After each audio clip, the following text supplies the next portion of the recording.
नमस्कार, आपका स्वागत है हमारे चैनल पे। और इस वक्त की बहुत बड़ी खबर आ रही है एनआईए पटियाला कोर्ट से कि जो यासीन मलिक था, जिसको जम्मू कश्मीर का सबसे बड़ा आतंकवादी माना जाता है और जो कश्मीरी हिंदू हैं, इसके खिलाफ जो उनका काफी लंबे समय से संघर्ष था, इसको उसके जो उसने जुर्म किए उसके अंजाम तक पहुंचाने के लिए आज कश्मीरी हिंदुओं की बहुत बड़ी जीत हुई है। और जो यासीन मलिक, जिसको आतंकवादी कहा जाए, बल्कि क्योंकि कई लोग जो कश्मीरी हिंदू हैं वो इसको दरिंदा मानते हैं, और इसको उम्र कैद हुई है। और एनआईए जो पटियाला कोर्ट है उसने इसको उम्र कैद दे दी गई और कई अनेक धाराओं में इसको अलग अलग तरीके की सजाएं दी गई है।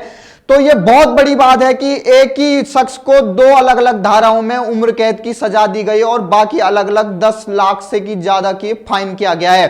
तो यासीन मलिक ये वही इंसान है जिसने जम्मू कश्मीर में अलगाववाद की चिंगारी भड़काई थी और उसके बाद किस तरीके से जम्मू कश्मीर के युवाओं ने रुख मोड़ लिया और भारत विरोधी गतिविधियों में वो शामिल हो गए। और जिस तरीके से 1990 में वहां कश्मीरी हिंदुओं का पलायन हुआ, उसके पीछे भी यासीन मलिक का ही हाथ बताया जाता है। तो सबसे पहले मैं बता दूं कि इसमें यह क्या मामला है। मामला दरअसल यह है कि एनआईए की जो कोर्ट है उसमें पटियाला कोर्ट में यह यासीन मलिक को पहले ही दोषी करार कर दिया गया था और आज के दिन सजा का डेट तय किया गया था कि आज के दिन कौन कौन सी सजाएं उनको दी जाएगी। और जैसे ही कोर्ट बैठी और जिस तरीके से यासीन मलिक को वहां से पूरे सुरक्षा के बंदोबस्त में कोर्ट रूम में ले जाया गया और उसको चेयर दी गई बैठने के लिए, और किस तरीके से इससे पहले वो हथकंडा अपना रहा था कि मैं तो महात्मा गांधी के रास्ते पे चलता हूं, और अनेक वो कोर्ट को बरगलाने की कोशिश कर रहा था, लेकिन उसे नहीं पता था कि ये भारत की कोर्ट है जो किसी भी ना तो बरगलाने में आती है और ना ही जो भी उसने जुर्म किया उसकी जरूर उसको सजा मिलेगी। और वही हुआ।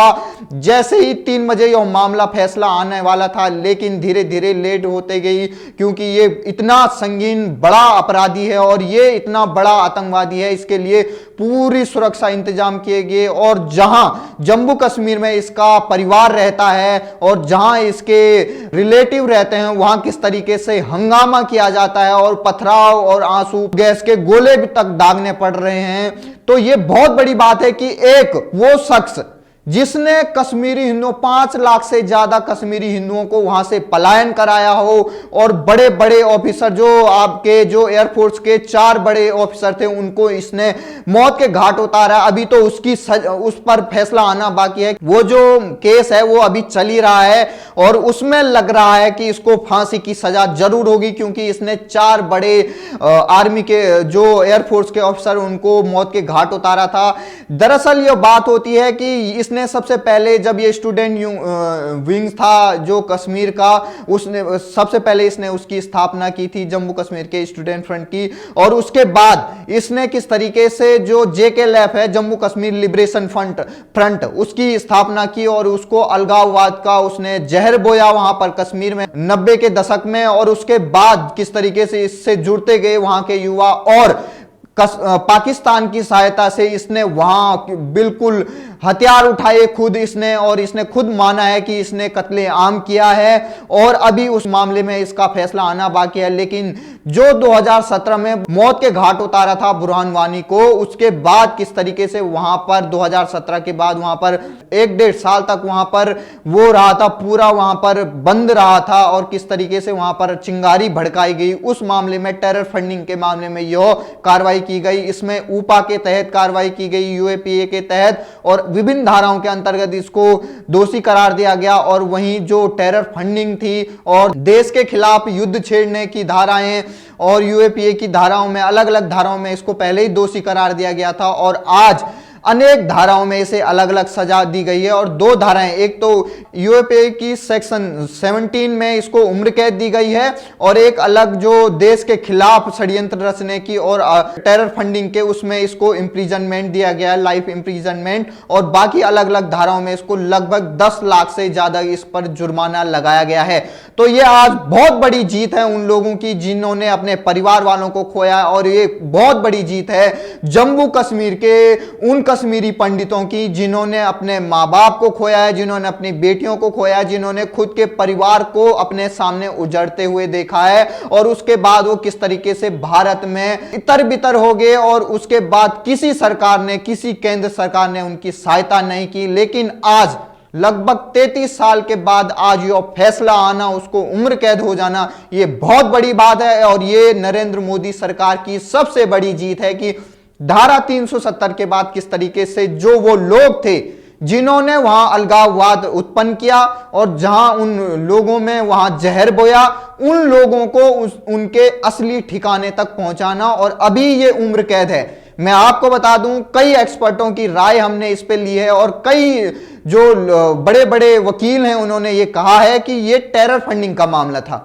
इसमें जो टेरर की गतिविधियां थी उसमें किस तरीके से इसने फंडिंग की है, ये उसका मामला था। लेकिन सबसे बड़ी जो इसका कुकृत्य था वो सबसे ज्यादा इसका JKLF के दौरान, इसने जब 90 की दशक में घाटी में इसने खुद हथियार उठाए थे और 4 एयरफोर्स के अफसरों को मौत के घाट उतारा था, ये वो केस हो सकता है जिसमें इसको फांसी की सजा हो सकती है।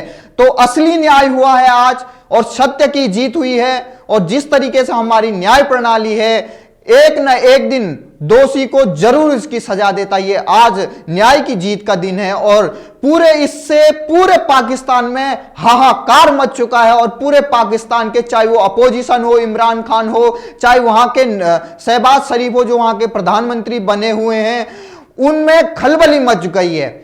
पूरे पाकिस्तान की मीडिया में आप देखिए ब्लैक डे मन रहा है, पूरा बोला मातम सा छा गया, जैसे कि उनका कोई मतलब फरिश्ता होगा, कोई इतना बड़ा नेता होगा कि जिसकी मातम में, जिसकी ऐसी सजा सुनने के बाद पूरा पाकिस्तान मातम में लहरा गया। और जो वहां के क्रिकेटर हैं शाहिद अफरीदी, सबसे घटिया खिलाड़ी जिसको बिल्कुल नकार दिया गया हो, अब वो पॉलिटिक्स में आना चाहता है पाकिस्तान की, तो लगातार ऐसे कार्य करता रहता है जिससे कि वो सुर्खियों में बने रहे। और वो किस तरीके से कह रहा है कि मतलब हम जम्मू कश्मीर के लोगों के साथ खड़े हैं। और आज ही का दिन उसने ये पोस्ट किया है ट्विटर पे, आप देख सकते हैं। उसने किस तरीके से फोटो भी ट्वीट की है जिसमें वो कहते हैं कि जो पाक ऑक्युपाई कश्मीर है उसका झंडा और अपना पाकिस्तान का झंडा दोनों लगा रखे हैं। लेकिन शाहिद अफरीदी हो, चाहे शहबाज शरीफ हो, चाहे इमरान खान हो, सभी चिल्ला चिल्ला कर पूरे विश्व भर के जगत के लोगों को ये पुकार रहे हैं कि हमारी सहायता करो।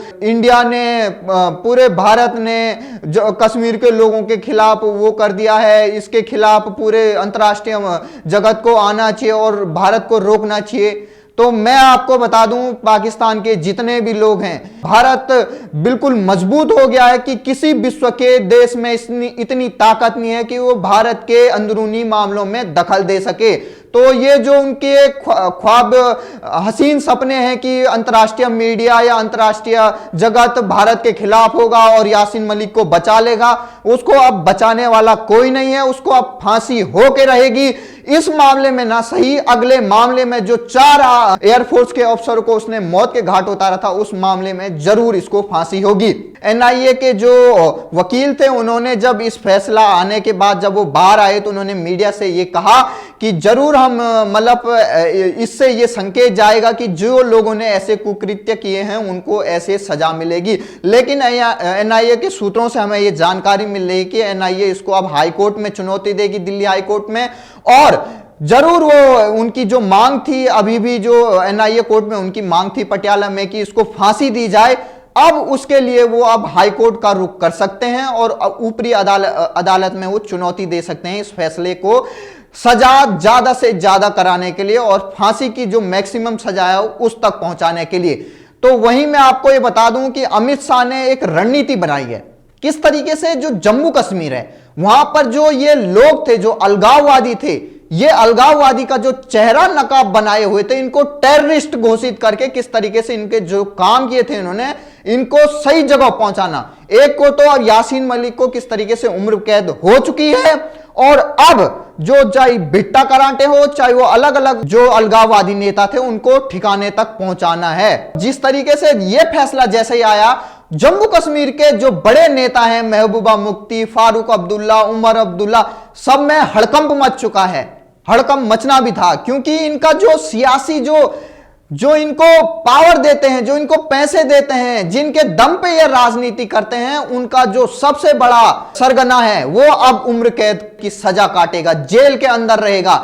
जिसने कभी कांग्रेस के नेताओं से, प्रधानमंत्री से तक हाथ मिलाए थे, डिनर किया था, बिरयानी खाई थी, लेकिन अब असली खाना वो जेल का अब खाएगा और उम्र कैद भर वो अब पूरे जेल में रहेगा और आने वाले समय में उसको फांसी भी हो जाएगी, ये पूरा हमें विश्वास है। और आज कश्मीरी पंडितों के लिए मैं दो शब्द कहूंगा कि आज आपकी जीत हुई है। आपने जितने जख्म खाए हैं, आज उन जख्मों ने पूरा, जो आपके जख्म थे उन्होंने आज बता दिया है कि जिस व्यक्ति ने इन जख्मों को दिया है उसको क्या मैक्सिमम सजा मिल सकती है। आप धैर्य बनाए रखिए और जरूर इस व्यक्ति को फांसी की सजा होगी।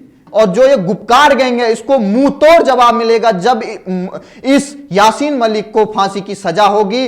उस समय देखना होगा कि जिस तरीके से इन्होंने आज उपद्रव मचाया है पूरे जम्मू कश्मीर में, इन्होंने उनके घर के बाहर किस तरीके से उनकी जो बहन थी वो कुरान पढ़ रही थी, जब इनको इंप्रिजनमेंट का सजा दी जा रही थी, किस तरीके से पूरा एक मीडिया कैंपेन चलाया गया और पथराव वहां पे किया गया।